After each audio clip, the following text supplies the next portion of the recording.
It's Conduit News Radio with Paul Harrell. How grateful we all are to have Senator Caldwell back with us today.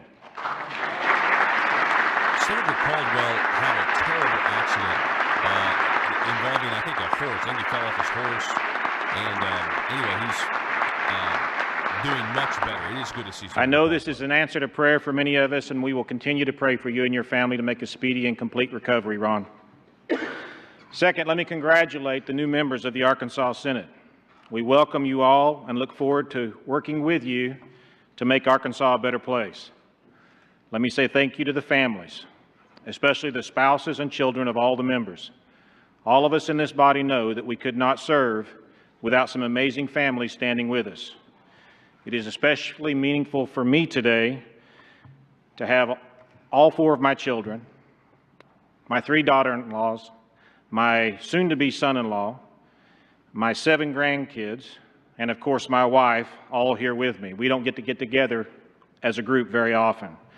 I also want to say it's great to have my dad, I think somebody you all know, former Senator Kim Hendren, here in the chamber with me today.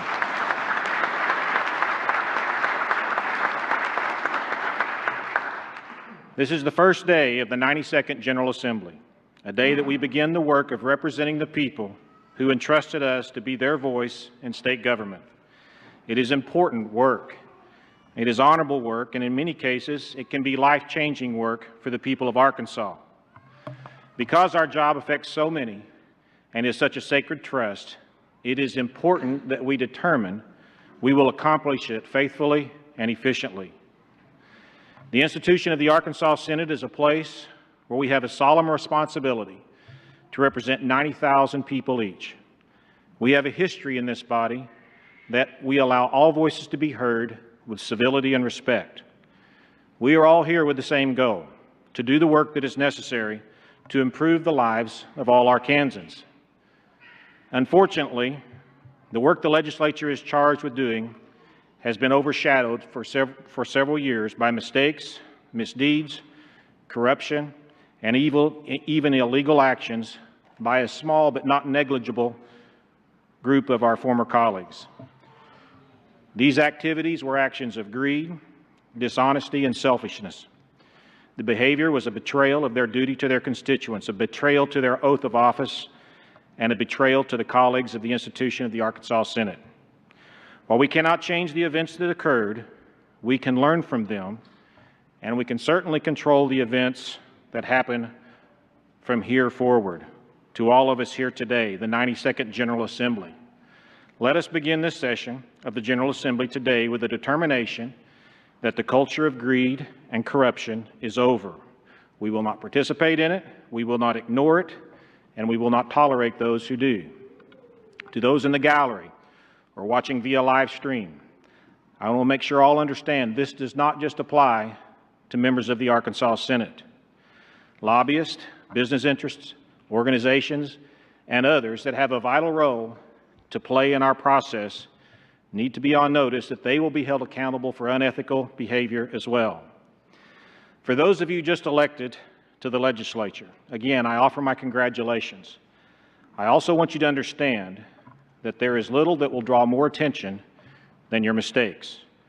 While the deeds of your honorable service and your colleagues may occasionally get well-deserved recognition, be sure that any misdeeds, real or perceived, will be the shiny objects that garner massive media attention. In fact, we have some organizations on the left and the right that are obsessed with feeding the hatred that many have for those in public service. They would have you believe that the legislature is a wholly corrupt institution run by corrupt, evil people. Let me be very clear about this point. The notion that all members are corrupt is a lie. Stop. Those that would portray us... Okay, that's Senator Jim here. We're going to get to the rest of his speech in a minute. The notion that who out there is putting out the information or the idea that all members of the General Assembly are corrupt? Who out there is putting that idea out there? I don't know who that person is. I talk to members of the legislature almost every day who I don't believe to be corrupt. I talk, and you know what? There's many that I don't talk to that I don't think are corrupt or that I don't think are evil. Let me back up for a second. Number one, about Senator Jim Hendren's speech here. It is a positive sign that he started by addressing the corruption. It's been in the headlines on almost a weekly basis, sometimes a daily basis.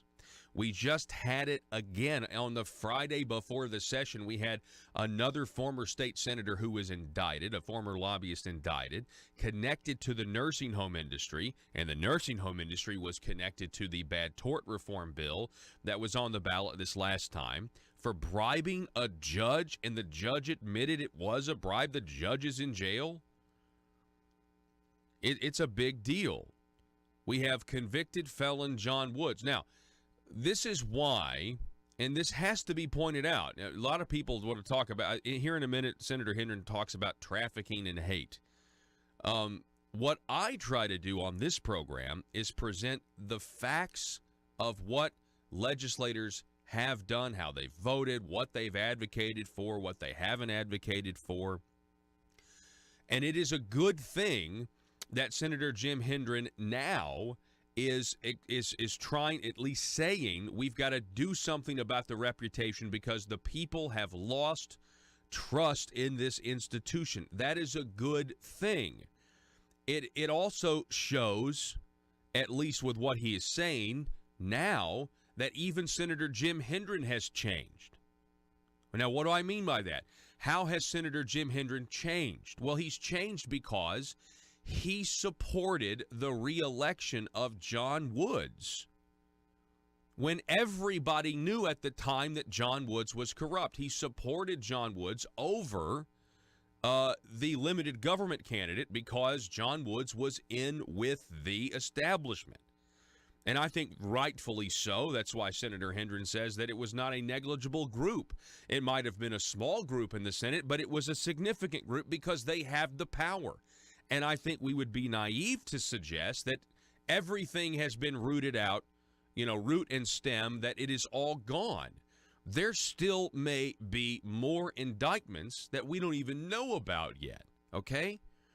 So I'm trying to be, look at the silver lining here. It's a positive thing that we're admitting the corruption exists. This is a positive thing for the people. It is a baby step in admitting it because we've got to actually now see what it is that you're going to do. So here are some of my recommendations. If the Arkansas Senate is in fact serious about rooting out corruption, if they're serious, if this is not just mere words or not spin or political speak, I have a few things that need to happen, okay? If they were to pass a bill that would require Medicaid disclosure, that would be huge. If they would stop legislators from asking or getting attorney fees as consultants for clients as legislators, that would be huge. So number one, Medicaid disclosure. Number two, stop attorneys from making all this extra money on the side. And number three, if they would pass a rule to require all committee votes be recorded, if they would do those three things, it would be seriously addressing the corruption problem in the Arkansas Senate. Those three things. Medicaid disclosure, which would require Medicaid entities and legislators to disclose if they do business with one another, just like any other profession. If you're a legislator, you have to disclose. Number two, stop attorneys from acting as consultants and getting these attorneys' fees and representing bills for their clients. And number three, pass a bill, or a rule, it could be done in a rule change, to require all committee votes be recorded. And you know what? The number four would be on my list, to Jim Hendren's credit, to the Arkansas Senate's credit. You know what number four would be on my list?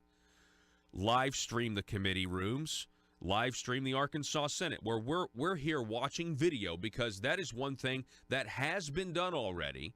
In an effort to be transparent, they are now recording and broadcasting their committee meetings as well as their full session and they haven't been doing that until this year. Video and audio where you can hear everybody. So this is so there are some good things here, but again, it is good to see, at least in words, that Senator Jim Hendren has changed from supporting John Woods over a limited government candidate, because even when we all knew how corrupt John Woods, everybody knew John Woods was being investigated by the FBI, and of course now he's in jail, and so it's good that we're at least talking about the corruption, but now we have to do something about it. All right, we need to do something about it now. And he talked about groups on the left and right that are trying to convince you that all legislators are evil. I don't know who that is. I mean, some people, have accused me of doing that in the past, but I clearly don't think that everybody down there. Do I think the institution is corrupt? Yeah. Institutionally, obviously, or he wouldn't even be talking like this. That the people have lost trust. It's the reason that it's not that the people have lost trust with no basis for it. It's a justifiable fact that the people have lost trust. All right, let's continue here. This is more Senator Jim Hendren yesterday in his opening speech. All as corrupt, self-serving politicians are pandering to the worst in people. The truth is that we have members in this body that are some of the finest people I've ever known. To make my point, let me give you some examples of some of the actions of some of your colleagues. We have a member who year after year raises tens of thousands of dollars so that children in state care have presents for Christmas. We have a member who has traveled to West Africa 8 times to help build water and sanitation systems for those near starvation. We have a member who flew Cobra gunships in Vietnam, was shot down twice by the enemy, yet still returned to the fight, awarded 3 Distinguished Flying Crosses, 19 Air Medals, and 1 Air Medal with Valor. We have a member who has gone through the difficult process of donating a kidney to save a family member in need. We have a member who's walked the mountains of Afghanistan and faced terrorism face to face, serving 2 tours over a year and a half away from his family, awarded the Bronze Star with Valor. We have members who have provided homes for dozens of kids in the foster care system and has literally changed the lives for children in need.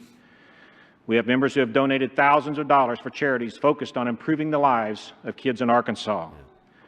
We have members who serve every week in their churches, coaching ball teams, working in their communities. We have good people in the Arkansas Senate who have come here out of a dedication to serve and a determination to make Arkansas a better place. So if most of our members are good, honest public servants, why has there been such a loss of trust in this institution? In fairness, we can't blame the loss of trust and poor perception of legislative integrity on media bias or blogs or even on organizations that traffic in spreading hate and distrust. Our colleagues brought this on us all. So to any member, lobbyist, organization, or business interest who is tempted to stray from the boundaries of ethical behavior, I ask you to realize that your actions bring discredit on us all and will simply not be tolerated any longer. I ask you to join with me in this commitment to raise the standard to hold ourselves accountable to it. One of my favorite military commanders, General Norman Schwarzkopf, said, "The truth of the matter is, you always know the right thing to do.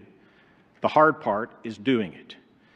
So why do I start this session with an admonition for us all? We will have over 2,000 bills right across that desk in the next few months. We will be voting on issues affecting hundreds of millions of tax dollars, affecting every single Arkansan. We will be voting on issues that affect public safety, health care, infrastructure, judicial reforms, education, and much more. We must do it well. Freeing this institution of the stain of corruption is essential for us to succeed. I am confident that we can do it. We have already begun the process, and I thank you all for your hard work so far. I want to thank Senator Irvin and the members of the Ethics Committee for their work to reform and strengthen our rules. I want to thank this entire body and our staff for moving so quickly with the bold step to approve and install live streaming in the Senate chamber and all of our committee rooms. This was a big undertaking and was accomplished in incredibly short time. I want to thank Senator Ingram for working on bipartisan ethics legislation. I want to appreciate his and other Democrats' recognition that corruption is a bipartisan problem and demands bipartisan solutions. Rule changes, live streaming, new ethics legislation, all are steps in the right direction. As I have said, we have honorable people in the Senate. The change in culture will be led by those sitting here in these chairs this afternoon. It is made by changing our expectations and setting higher standards. It is made by holding ourselves and each other accountable. I know we can do it. I know we will do it. Thank you all for entrusting me with the honor of leading the Senate as we strive together to accomplish this important work for the people of Arkansas. Now let's get to it. All right, the Senator Jim Hendren. Senator Jim Hendren yesterday, everybody. Again, it's good to admit the corruption exists. We need three things, though. Medicaid disclosure, to really put some teeth into it. We need Medicaid disclosure. We got to stop attorneys from being able to represent their clients before the legislature and get extra money and through the loophole, the attorney loophole, and record all committee votes. And now you're talking here. Now you've just, in one fell swoop, you've restored the integrity of the Arkansas State Senate. Very two different speeches in a way from, Senator Hendren versus Speaker of the House Matthew Shepard.